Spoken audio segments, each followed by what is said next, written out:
Good day and welcome to the CDI Talks. My name is Anton Shekhovtsov and I'm the chair of the Center for Democratic Integrity, an Austria-based NGO that monitors attempts of authoritarian regimes to influence politics and societies in Europe.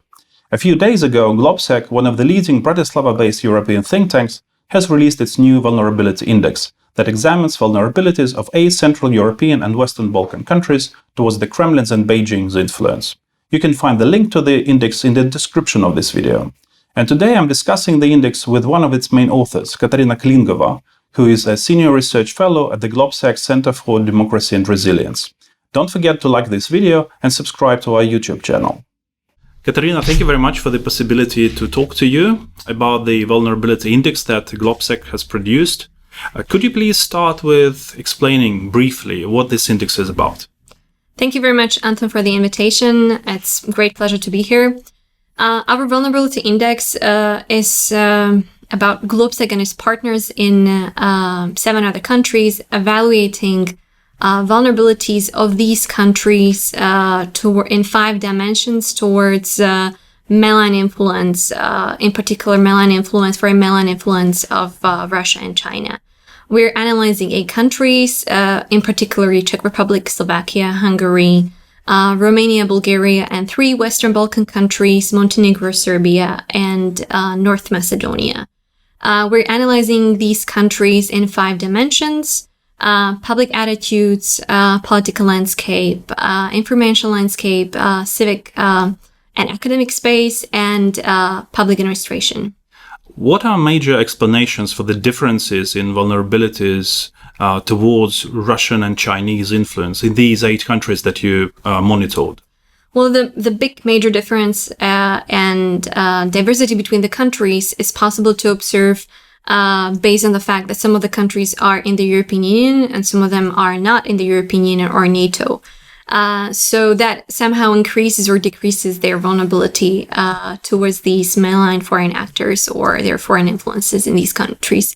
Another significant factor that plays in the vulnerability or resilience of particular nations is, for example, the cultural ties, the historical ties that these societies, these countries have towards Russia or China. It's their understanding of threat perception. It's their understanding of situational awareness, which is both reflected at the political landscape, but also reflects on the awareness that are being spread among ordinary citizens. It's also perception of who are their strategic partners. In Western Balkan countries, you can see that the European Union is really in competition with Russia and China that are offering a lot of benefits for these countries without so-called, carrots and sticks. It's also the understanding of what should be the drivers of these cooperation between the countries, whether these cooperations should be based on mutual values, based on mutual understanding and adherence of human rights, or these cooperations should be more of an economical, should have a more of an economical background or basis. It's interesting that, or perhaps this is not really surprising, that Serbia is ranking, quite differently from all other 7 countries, and it's the most vulnerable to Russian and Chinese influence. But I think perceptions also play a great role, because the European Union, it is the major economic partner of Serbia. Yeah. At the same time, I think the perceptions in Serbia are that it's mostly Russia and China that is dealing with Serbia. Can you comment on this? Yes.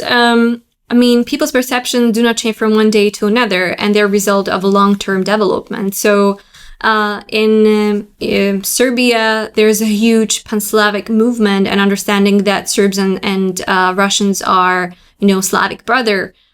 There's a huge influence of Orthodox Church. There's a huge influence of Sputnik Serbia that plays really like an information media hub not only in Serbia, but in wider region. and serves as a very important source of information for local journalists or mainstream media as such. So public perceptions play a very important role, and it's very hard for them to change from one day to another, from year to another. And public perceptions could be changed via good systematic strategic communication. But one of the findings that we are observing is that many international organizations, as the European Union, lack good strategic communication, especially in this part of the region. They need to be better in their PR, they need to better sell their, work, their activities. And this is something that we observed during the COVID-19, where European Union was one of the biggest donors of supplies to Western Balkan countries, but they just were lacking in their PR and promoting the fact that they are bringing so much support to these countries, while Chinese actors or the Kremlin was very active in promoting their activities.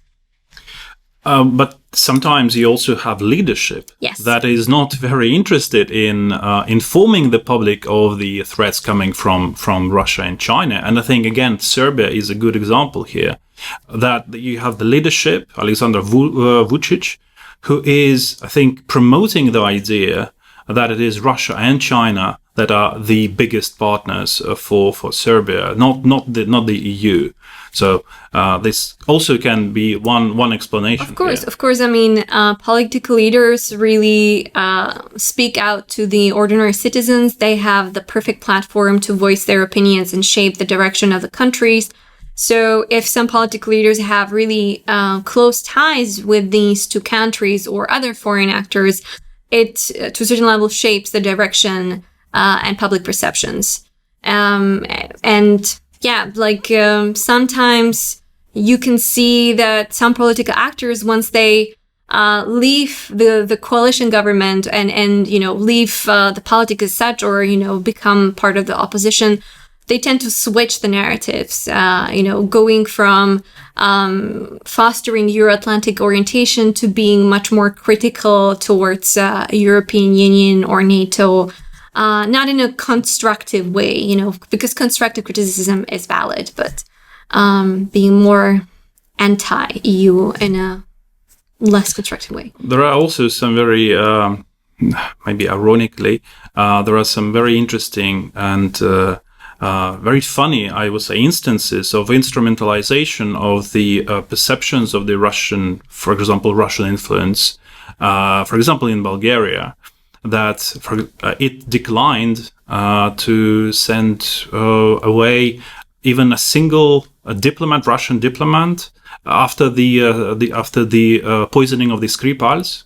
But at the same time, when the Bulgarian authorities faced corruption scandals, they decided that they need to produce an image of a very responsible partner of NATO and EU, and they decided to have some investigation into Russian espionage networks. So you have this very interesting developments in this area too. Everything is, to a certain level, a political game, and very similar actions that you just described that happened in case of Skripal poisoning occurred in Slovakia. At that time, Slovak National Party was in coalition in Slovakia, and its leader, Andrej Danko, who was at the time the speaker of the Slovak National Assembly, refused to expel the GRU agents being active in Slovakia, which were actually recommended. I mean, the expulsion was recommended by our intelligence services. And only years later on, we found out that this was stopped by this one political leader. Political actions, lack of situational awareness, or, personal preferences of particular political representatives can have a huge impact on resilience or vulnerability of the whole state. For example, the same person, Andrej Danko, back in 2017, 2018, he refused to, adopt and have the new defense and security strategy of Slovakia, being adopted by the parliament, where he basically chaired the assembly, because they entailed Russia, and Russia in these documents was named as a potential threat to Slovakia, and he refused to pass any kind of document that explicitly mentioned Russia as a threat. GLOBSEC produced a similar vulnerability index a few years back, although with a fewer countries. Nevertheless, can you compare these two indexes, these ratings, and what dynamic do you see in terms of vulnerabilities towards Russian and Chinese influence? Yes, we produced a vulnerability index back in 2017, which covered four V4 countries, meaning Czech Republic, Slovakia, Hungary, and Poland. So we can compare the vulnerabilities with of these three countries, because nowadays we're not covering Poland. We can see that the ranking of vulnerabilities is actually similar the ranking of countries is similar to 2017, meaning that the Czech Republic is the most resilient out of the three, and Hungary is the most vulnerable out of the three. Just the numbers and their ranking on this 0 to 100 scale a bit decreased. So the countries became more resilient in sense that we've observed better situational awareness of some political leaders, especially in Czech Republic and Slovakia. We've observed that public administration in these countries has really increased the situational awareness. New security documents have been adopted. For example, in the beginning of this year, Slovakia adopted new defense and security strategy after 16 years. Which is, which has been a huge vulnerability also back in 2017, but even before. We see more public institutions being aware of hybrid threats, talking about hybrid threats. The annual security reports of intelligence services have become much more open in sense of naming and shaming the actors and raising awareness about particular threats. When it comes to differences between the China and Russia, we see, back in 2017, it was all about Russians. Very few annual documents spoke about China, but since a few years back, we've seen the increasing appearance of China being mentioned in connection to malign activities or foreign activities in this region. However, we've also observed that the media environment has somehow decreased in these countries. More and more actors has attempted to stifle the independence of media. The information landscape of disinformation actors has significantly increased. When we started to do the vulnerability index in 2016, 2017, there have been, around 100 pages in Slovakia that have been actively spreading disinformation. Now it's over 200 problematic pages that spread various conspiracy theories. One of the things that we've observed when it comes to changes is that such problematic content, whether it's disinformation, conspiracy theories, have become part of the mainstream discussions. Because in the past, it used to be fringe actors that used to spread them. But now disinformation have become politicized. COVID disinformation have become, and the whole COVID pandemic have become one big political discussion, and has become politicized. So there are differences. Something has improved, but there is still a huge space for improvement as such. looking at the current vulnerability index, you see in 4 countries, in Bulgaria, Czech Republic, Romania, and Slovakia, there seems to be a significant gap, significant disparity between the public opinion about the apparent threat of Russian and Chinese influence, and all the other dimensions, such as political landscape, public administration, information landscape, and civil and academic space on the other. So this disparity, so basically it means that the public looks at China and Russia much more favorably in comparison to their political leaders, to their media leaders, and civil society leaders. What trend do you think will prevail? The public following their leadership, or the leadership listening to the public and changing their own perspective? This analysis of public vulnerabilities is not only about the China and Russia.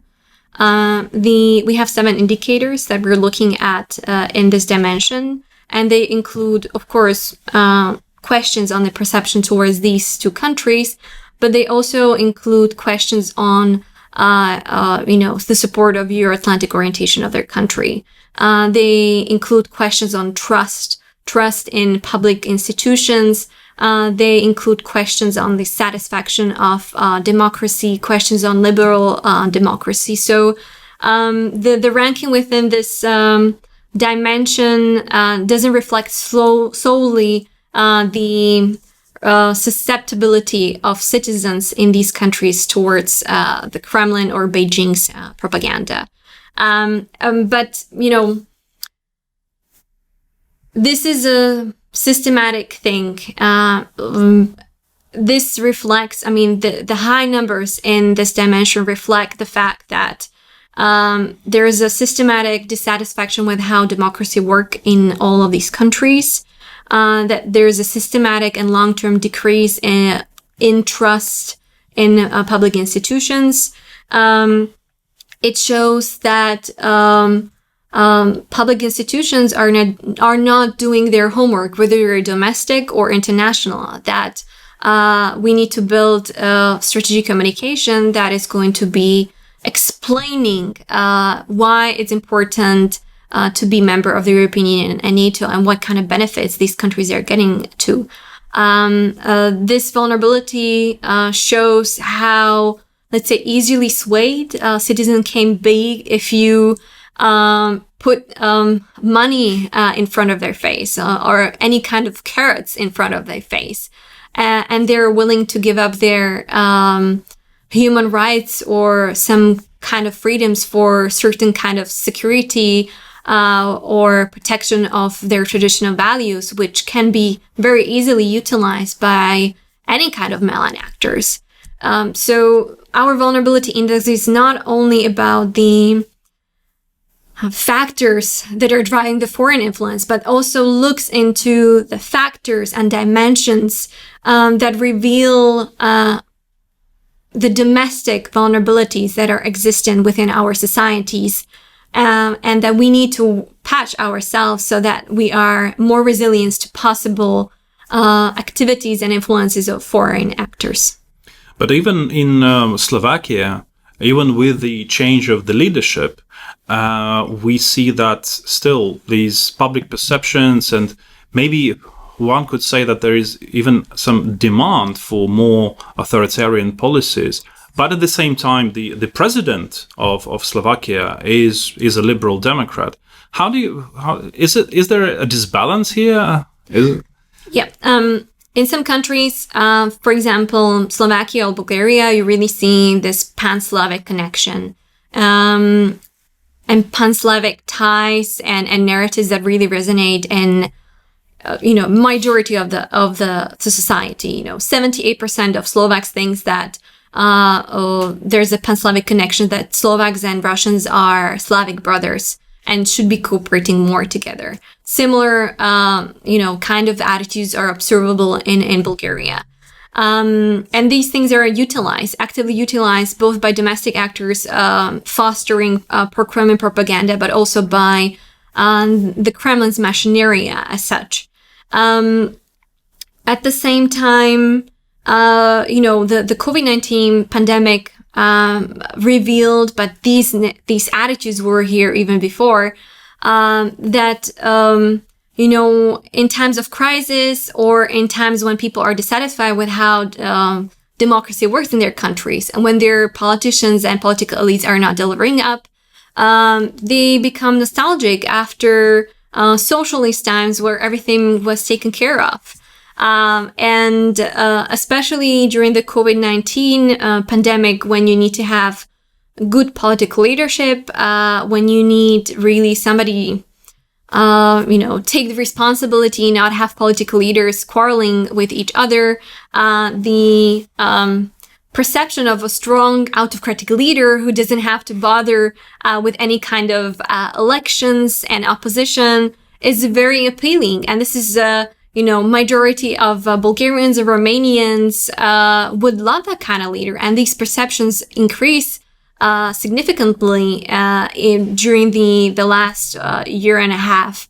And what's even more worrying when it comes to, for example, the Chinese appeal, I believe it's 30% of Romania and 25% in Bulgaria, 25% of respondents in Bulgaria that say that Chinese regime could be an inspiration for their country.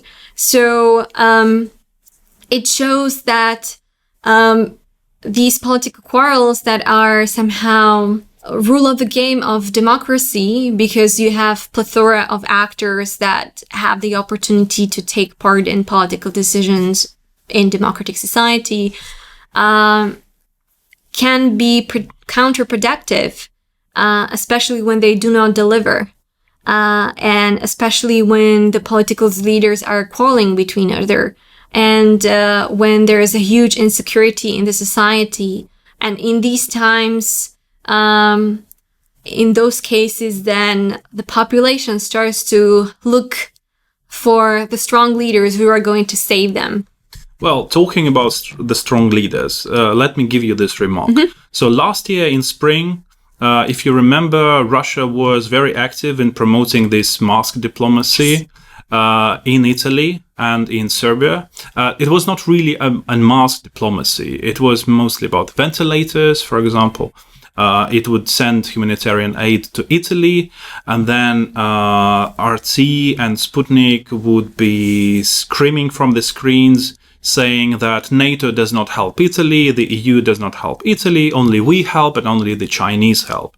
The same narrative was used in the context of Serbia.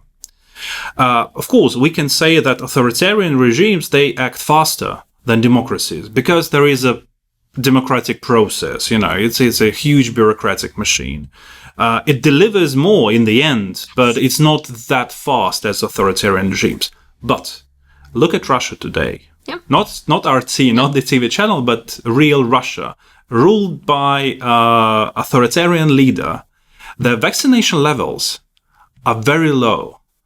Russia is now currently one of the leaders of new infections with COVID-19.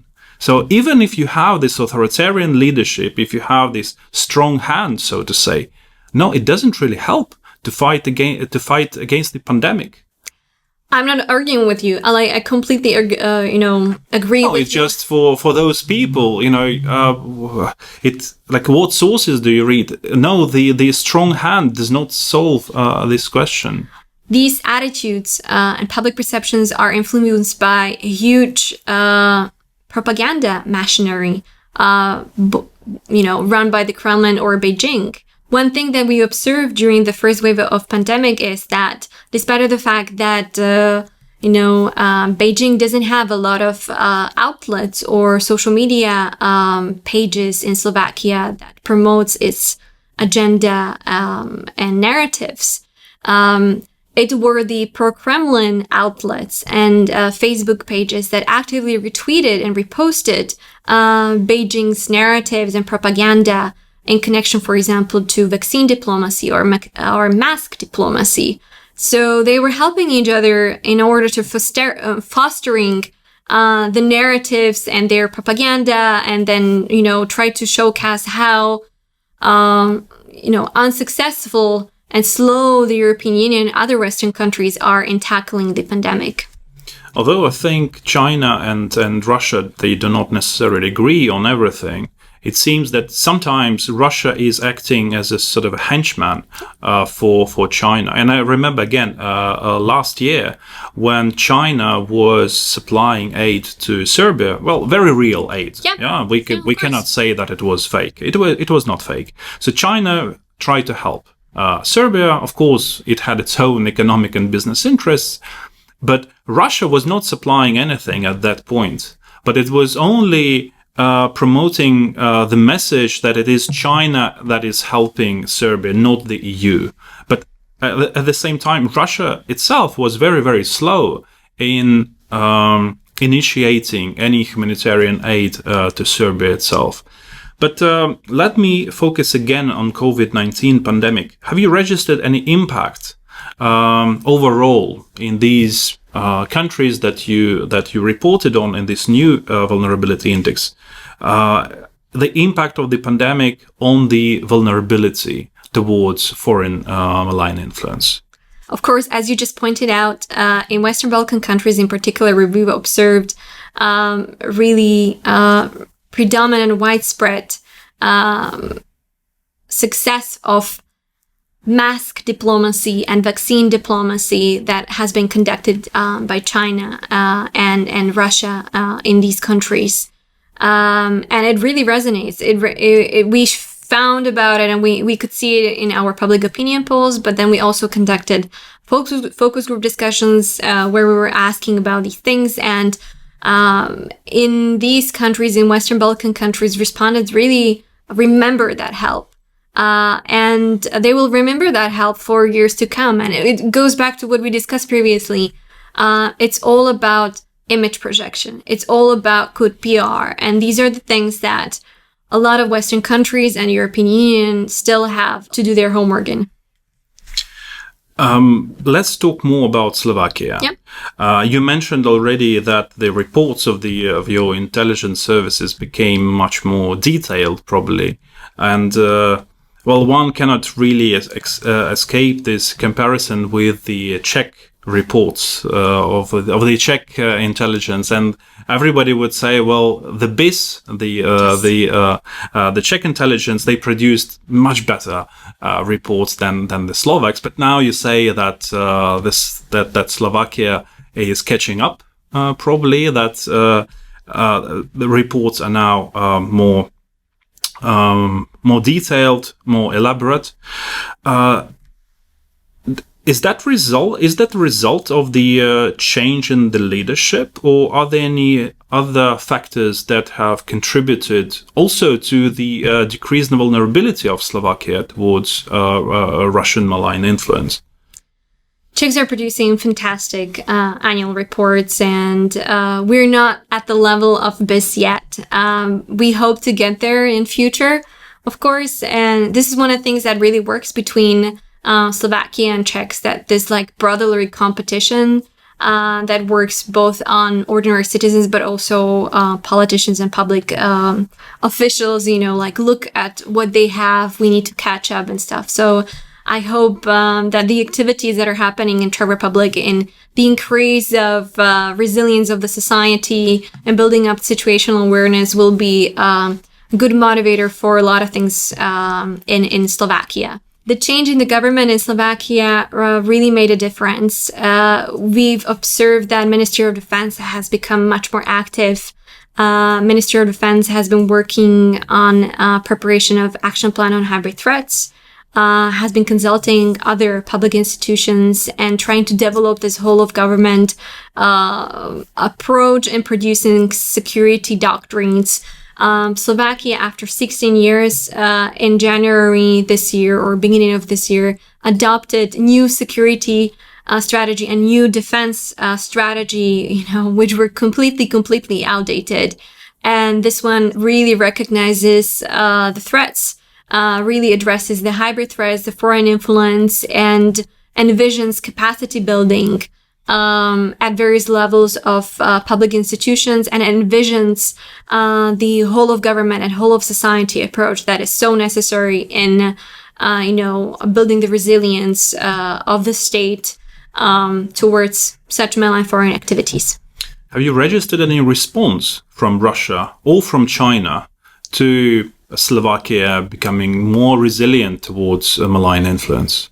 In the past, disinformation and pro-Kremlin propaganda was spread by fringe actors, and whether they were of political character or whether they were part of civil society.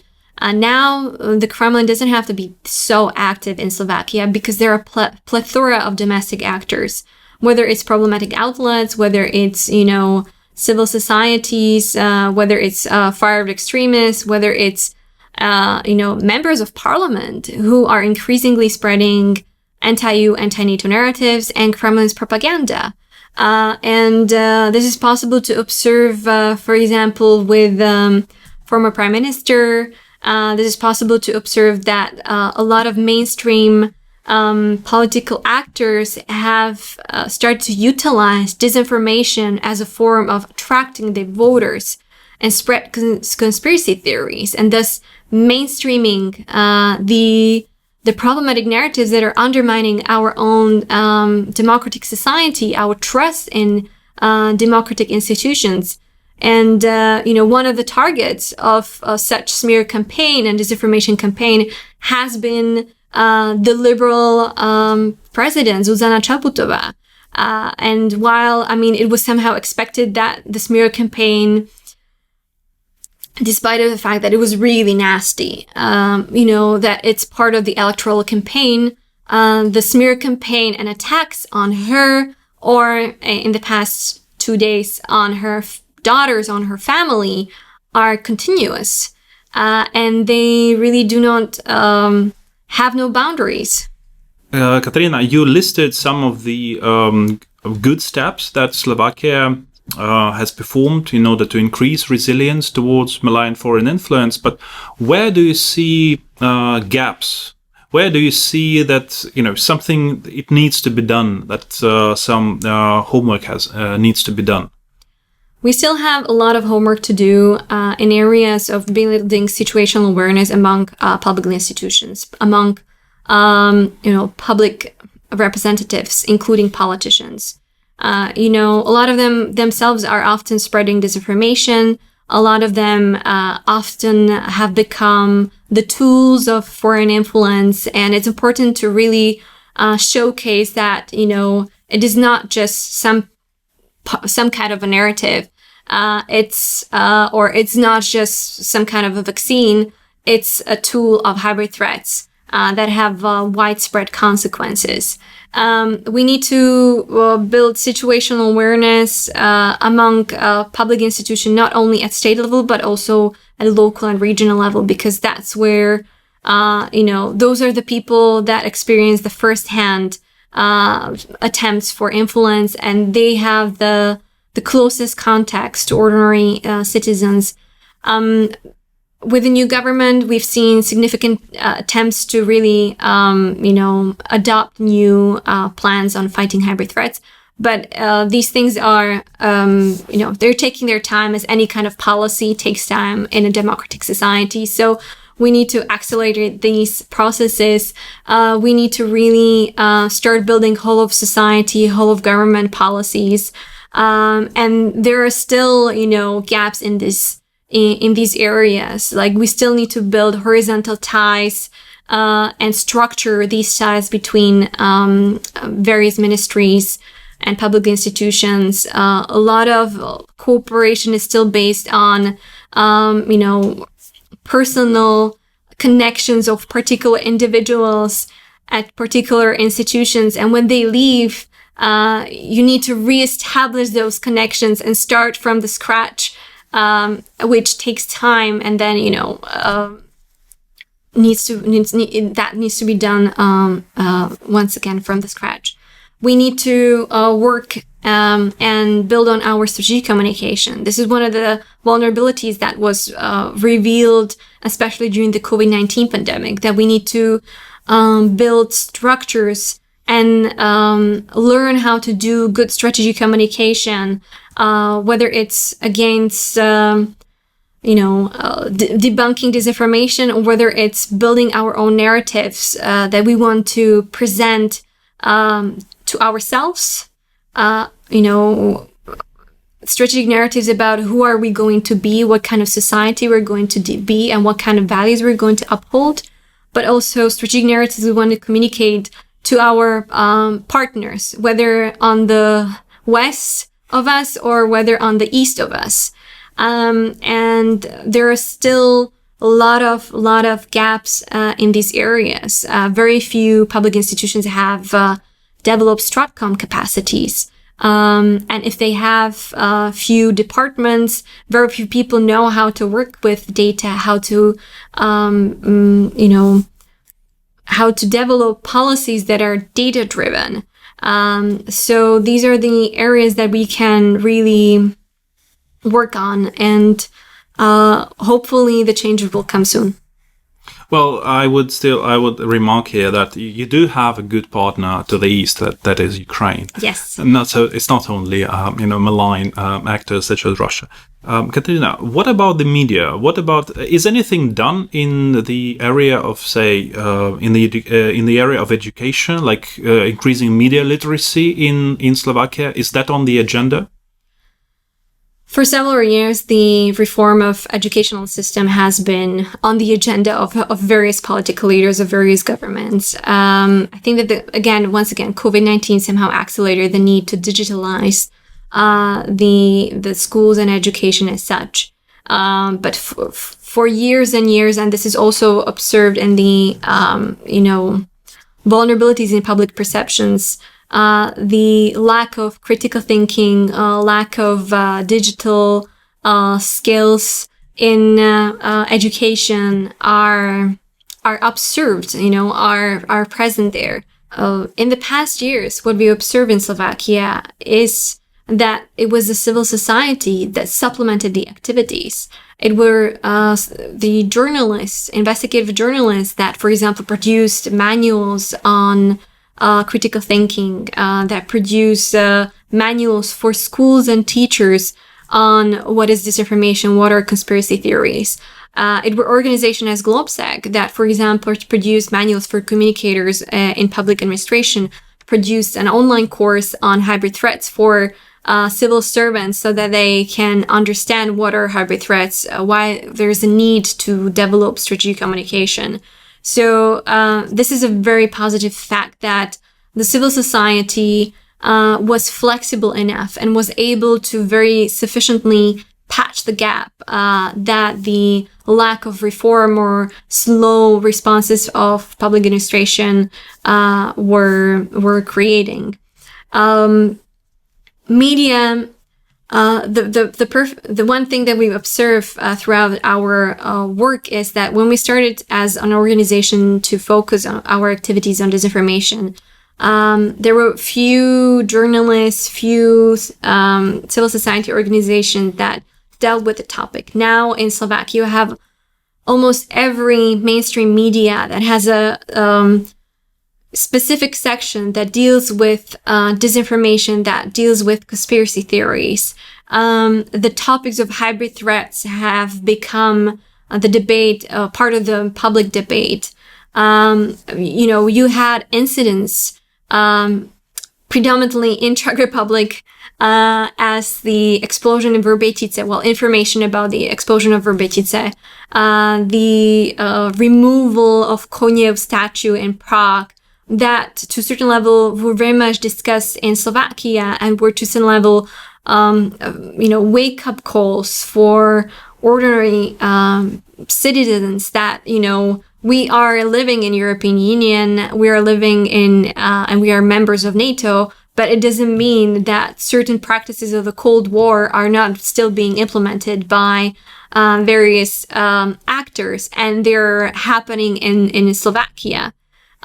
So the activities of mainstream mainstream investigative journalists are absolutely crucial because they are revealing the state capture and ingrained corruption that are very much present in Slovakia and that are that could be utilized as tools of influence by various actors, whether domestic or foreign, for various reasons.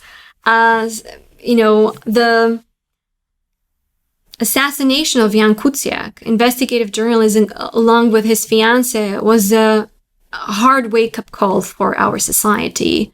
And it was a hard wake-up call for a lot of people who were somehow indifferent to what was happening. And it changed a lot, I think, in Slovakia. It was a different Slovakia. It changed a lot, but it was a wake-up call for a lot of people in sense that, you cannot ignore these kind of things. Because usually people, when they were going to vote on electoral days, they were like, I don't need to go there. Nothing will change. Everybody is the same. But it was a wake-up call in the sense that if you want to live in a decent country, if you want to live in a country where people are not being shot or assassinated because of their work, because of they're trying to reveal corruption, you need to do something for it. A lot of new political parties have been launched, and you see mobilization of civil society, and that is absolutely fantastic. I was very proud of my country when I was part of that crowd that was gathering at public spaces in Bratislava or in various spaces. It was it was utterly unfortunate that a young person had to die, or two young people had to die, but it was fantastic to be part of that movement because it showcased that we do care and we can make a difference. Thank you very much for this conversation, Katarína. And I will also want to thank GLOBSEC for the research it produces and for the work it does. Thank you very much. Thank you very much for the invitation. It's a pleasure to be here. Thank you very much for the opportunity to speak about our research and our activities. Thank you, Katarína.